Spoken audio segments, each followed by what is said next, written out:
60 জন লোক কোনো কাজ 18 দিনে করতে পারে, উক্ত কাজ 36 জন লোক কত দিনে সম্পন্ন করতে পারবে? প্রশ্নটি এসেছে প্রাথমিক শিক্ষক নিয়োগ 2015 প্রথম ধাপ। এই ঐকিক নিয়মের অঙ্কগুলা শুধু প্রাথমিক শিক্ষক নিয়োগ পরীক্ষায় নয়, বিভিন্ন চাকরি পরীক্ষায় বারবার এই প্রশ্নগুলো এসে থাকে। তো এই ধরনের প্রশ্নগুলোকে আমরা খুব সহজে শর্টকাট পদ্ধতিতে সমাধান করতে পারি। সেটা হচ্ছে সময় যদি আমাদের বের করতে বলে, সময় সমান আমরা লিখতে পারি প্রথম ক্ষেত্রের লোক গুণ প্রথম ক্ষেত্রের সময় ভাগ হচ্ছে দ্বিতীয় ক্ষেত্রের লোক।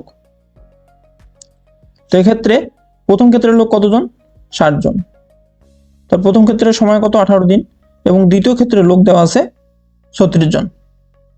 তাহলে আমরা এক কথা বলতে পারি যে প্রথম যে দুইটা মান দেওয়া থাকবে সে দুইটা মানকে আমরা কি করব? গুণ করে দেব, এবং পরের যে মানটা থাকবে সেটা দিয়ে আমরা ভাগ করে দেব যদি সময় চেয়ে থাকে। তাহলে আমাদের প্রথম মানটা কত দেওয়া আছে? 60। তাহলে আমরা 60 লিখি, গুণ হচ্ছে, যেহেতু সময় দেওয়া আছে প্রথম ক্ষেত্রে 18, 18 এবং দ্বিতীয় ক্ষেত্রের লোক কতজন? 36 জন। তাহলে আমরা 36 দিয়ে ভাগ দেব। তাহলে আমরা যদি 18 দিয়ে 36 কে ভাগ দেই তাহলে পাবো হচ্ছে 2, এবং আমরা যদি 2 দিয়ে 60 কে ভাগ দেই তাহলে পাবো হচ্ছে কত? 30। অর্থাৎ 36 জন লোক যদি কাজ করে তাহলে ওই কাজ সম্পন্ন করতে 30 দিন সময় লাগবে। তাহলে আমাদের অ্যান্সার হবে 30 দিন। 16 জন লোক একটি কাজ 6 দিনে করতে পারবে। প্রশ্নটি এসেছে প্রাথমিক সহকারী শিক্ষক 2011 এবং 2006 সাল। অর্থাৎ এই প্রশ্নগুলো কিন্তু কি প্রায় প্রতিটি পরীক্ষায়, অর্থাৎ কোনো না কোনো পরীক্ষায় রিপিট হয়ে থাকে।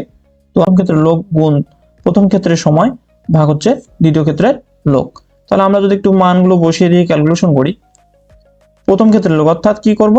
এই যে 16 এবং 6 গুণ করব এবং 12 দ্বারা ভাগ করব। একদম শর্টকাট প্রসেস। তাহলে আমরা 16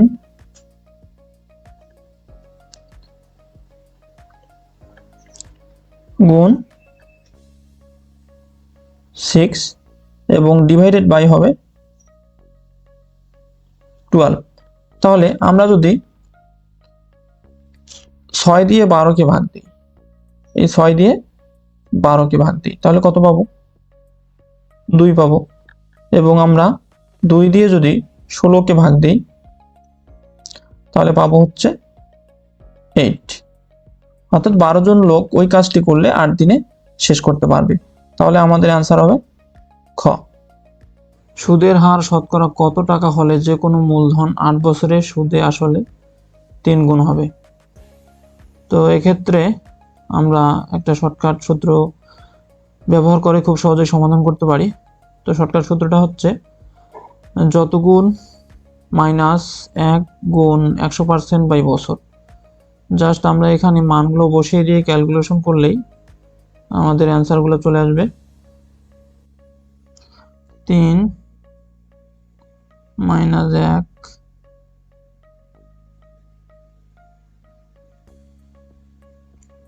গুণ হচ্ছে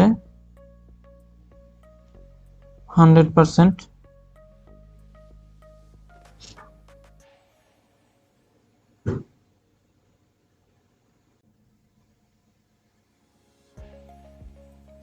ভাগ হচ্ছে বছর। বছর কত? বছর হচ্ছে 8 বছর। তো আমরা লিখলাম হচ্ছে 8। তো আমরা ক্যালকুলেশন করি নাই।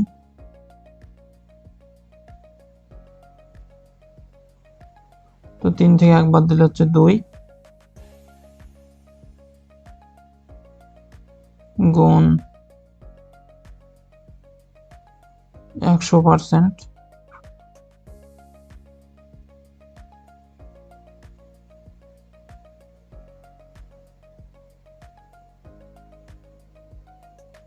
ভাগ হচ্ছে 8। আমরা যদি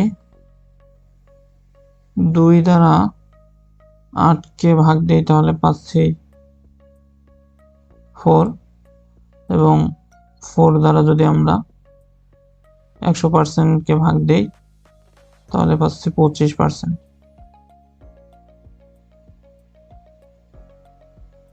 তাহলে সুদের হার 25% হলে 8 বছরে সুদে আসলে 3 গুণ হবে। তাহলে আমাদের অ্যান্সার হচ্ছে ক। নিম্নের পরের সংখ্যাটি কত? অর্থাৎ 1 থেকে 49 পর্যন্ত ক্রমিক সংখ্যাগুলোর গড় কত? প্রশ্নটি বেশ কয়েকটি চাকরি পরীক্ষায় এসেছে, সুতরাং আমরা এই ধরনের প্রশ্নগুলো একটা শর্টকাট সূত্রের মাধ্যমে সমাধান করব। সেটা হচ্ছে নির্ণয় গড় সমান প্রথম সংখ্যা যোগ শেষ সংখ্যা ভাগ 2। তো আমরা এখানে প্রথম সংখ্যা দেওয়া আছে কত? প্রথম সংখ্যা হচ্ছে 1 এবং শেষ সংখ্যা কত? 49। তাহলে আমরা কি করব? 1 প্লাস শেষ সংখ্যা হচ্ছে 49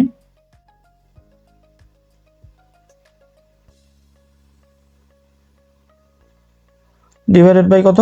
2। তাহলে আমরা যদি 1 এবং 49 যোগ করি তাহলে পাচ্ছি হচ্ছে 50,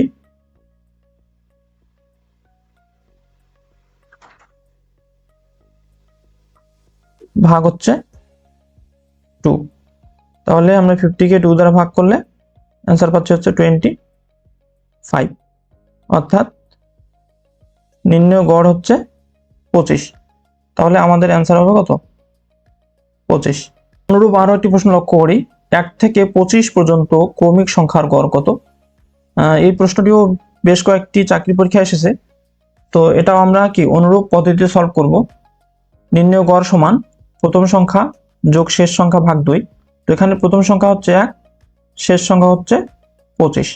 তাহলে যদি আমরা মানগুলো বসিয়ে ক্যালকুলেশন করি তাহলে আমাদের অ্যান্সারটা চলে আসবে। তাহলে হচ্ছে 1 প্লাস 25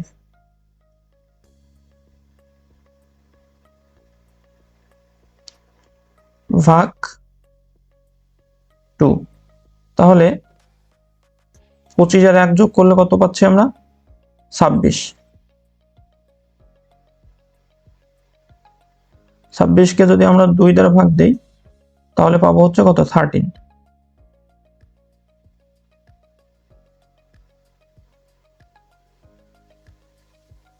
তাহলে আমাদের অ্যান্সার হবে কত?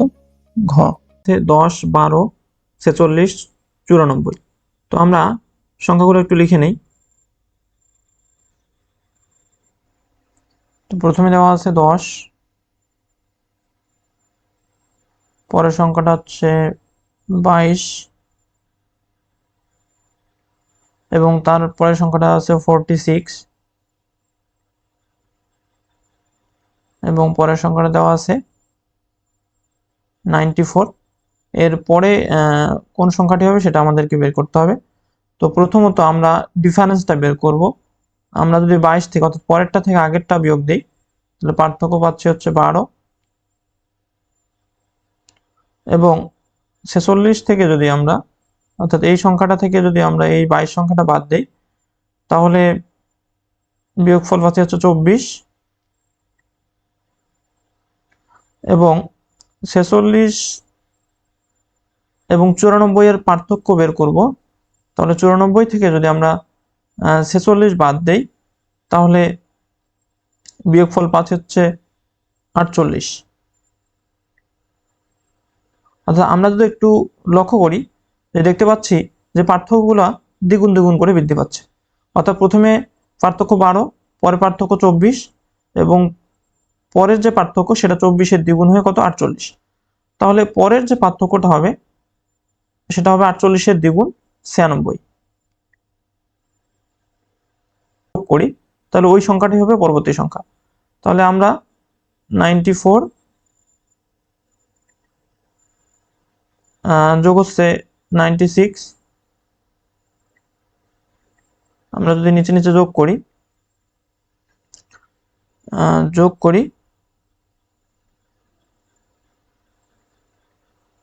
তাহলে যোগফল হবে 4 এবং 6 যোগ করলে 10 শূন্য, হাতে হচ্ছে 1, 9 যোগ করলে 18 আর 1 হচ্ছে 19, অর্থাৎ 94 এর পরবর্তী যে সংখ্যাটা হবে সেটা হবে 190।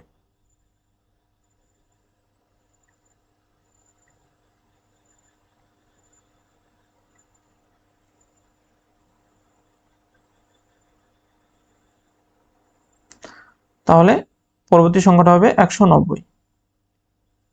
আচ্ছা, আমরা আরো একটি প্রশ্ন লক্ষ্য করি। 8, 11, 17, 29, 53, এভাবে যে পরবর্তী সংখ্যাটার যে ধারা হবে, তাহলে 53 এর পরবর্তী সংখ্যাটা কত হবে সেটা আমাদেরকে বের করতে হবে। এই প্রশ্নটি বেশ কয়েকটি চাকরি পরীক্ষায় এসেছে, সুতরাং আমরা অঙ্কটি সলভ করি। প্রথমে সংখ্যাগুলো লিখে নেই। প্রথম সংখ্যাটা হচ্ছে 8, পরে হচ্ছে 11, এবং এরপরে সংখ্যাটি হচ্ছে 29, এবং এর পরের সংখ্যাটি হচ্ছে 53,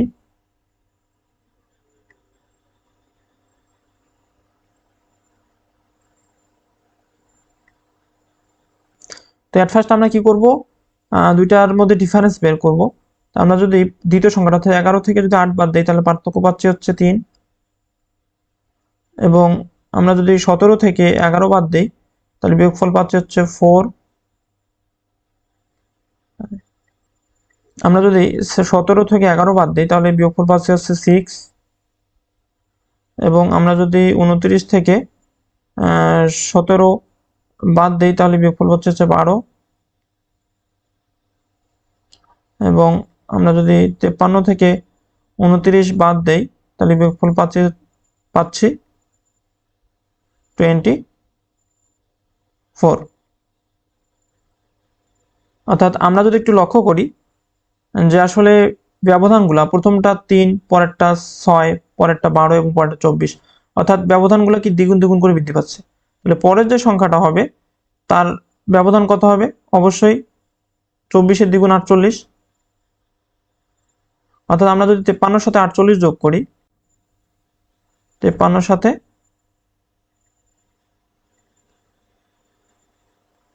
তাহলে আমরা যদি 53 এবং 48 যোগ করি তাহলে যোগফলটাই হবে পরবর্তী সংখ্যা। তাহলে 8 এবং 3 যোগ করলে 11, 11 1 হাতে হচ্ছে 1, 6 এবং 4 যোগ করলে 10, অর্থাৎ পরবর্তী যে সংখ্যাটা হবে সেটা হবে 101। অর্থাৎ আমাদের নির্ণেয় পরবর্তী সংখ্যাটা হবে 101। তাহলে আমাদের অ্যান্সার হচ্ছে ক।